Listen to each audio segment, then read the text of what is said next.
ओम साई राम। हम रोज कुछ ना कुछ साई सेवा करते हैं।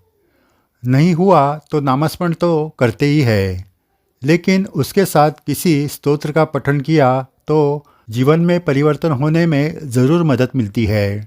ये कैसे होता है, इस पर इस वीडियो में आपको बताते हैं। अगर आपने ये चैनल सब्सक्राइब नहीं किया तो ज़रूर कीजिए। जीवन इतना व्यस्त हो चुका है कि पूजा पाठ करने के लिए समय निकालना मुश्किल हो चुका है।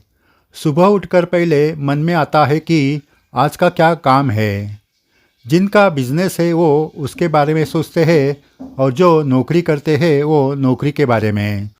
मन में होकर भी हम सुबह भगवान के सामने कुछ वक्त बिता नहीं सकते। इसलिए संत विभूति ने कहा है कि अपने नित्य कर्म करते हुए ईश्वर का नाम लेते रहिए। सच बात यह है कि ये नामस्मरण भी अनेकों भक्तों से होता नहीं है। इसका कारण है मन की अस्थिरता। हम तो नाम मुख से लेते हैं, लेकिन उस पर हमारा ध्यान रहता नहीं है। जैसे हम कोई गाना गुनगुना रहे हैं, वो हमें ध्यान में भी नहीं आता, बस हम गुनगुनाते रहते हैं। नामस्मरण ऐसा किया गया तो उसका कोई असर नहीं होता। ये इसलिए होता है कि हमारा मन अध्यात्म के लिए तैयार नहीं होता है।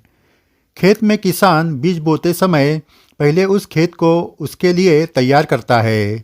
पहले मिट्टी में हल चलाकर मिट्टी ऊपर नीचे करते हैं, बाद में बीज उस मिट्टी में डालते हैं। फिर खेत में बारिश होने के बाद बीज में से धान उत्पन्न होता है। अध्यात्म भी वैसा ही है। हमारे मन की मिट्टी नामस्मरण के लिए तैयार करने के लिए हमें थोड़ी साधना करनी जरूरी है। फिर उसमें नाम का बीज बोया गया तो साई की कृपा की बरसात होगी और सफल जीवन की खेती तैयार होगी।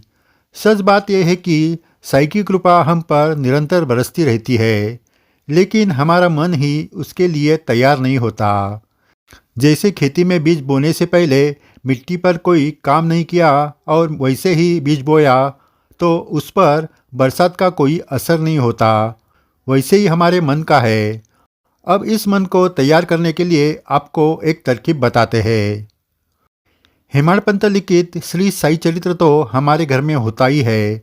उस ग्रंथ का एक अध्याय रोज पढ़ना शुरू करें। हम पारायण नहीं कर रहे हैं, इसलिए साई चरित्र की पोथी कहीं भी बैठकर पढ़ सकते हैं। ये इसलिए कि मन को स्थिर करना है। पूजा घर में ही बैठकर पढ़ने की ज़रूरत नहीं। आप हॉल में बैठे या कुर्सी में बैठकर कहीं भी बैठकर पढ़ना चालू करें। इसका आपके मन पर ज़रूर अच्छा असर होगा।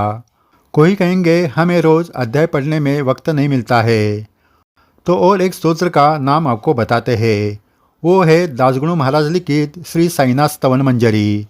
इस स्तवन मंजरी की विशेष बात यह है कि दासगुणु महाराज ने ये लिखने के बाद श्री साई बाबा को पढ़कर सुनाई थी। बाबा ने सुनकर स्तवन मंजरी को आशीर्वाद दिए थे। इसलिए श्री साईनाथ स्तवन मंजरी प्रासादिक स्तोत्र है। ये पढ़ने के लिए शुरुआत में थोड़ा वक्त लगता है, लेकिन बाद में सिर्फ 10 मिनट में आप पूरा पढ़ सकते हैं। इतना ही नहीं तो रोज़ पढ़ने के बाद वो मुखोद्गत हो जाती है। इससे आप आँख बंद करके भी मन ही मन पढ़ सकते हैं। श्री साईनाथ स्तवन मंजरी पढ़ना तो शुरू करो। आपका तन मन ऊर्जा से भर जाएगा। आपका पूरा दिन प्रेरणा से भरा रहेगा। स्तवन मंजरी पढ़ने से नामस्मरण करना भी आसान हो जाएगा। मन स्थिरता की ओर बढ़ने लगेगा। ये एक दिन में होने वाला नहीं है, निरंतर करना है। स्तवन मंजरी इतनी छोटी पुस्तिका है जो हम साथ लेकर कहीं भी जा सकते हैं।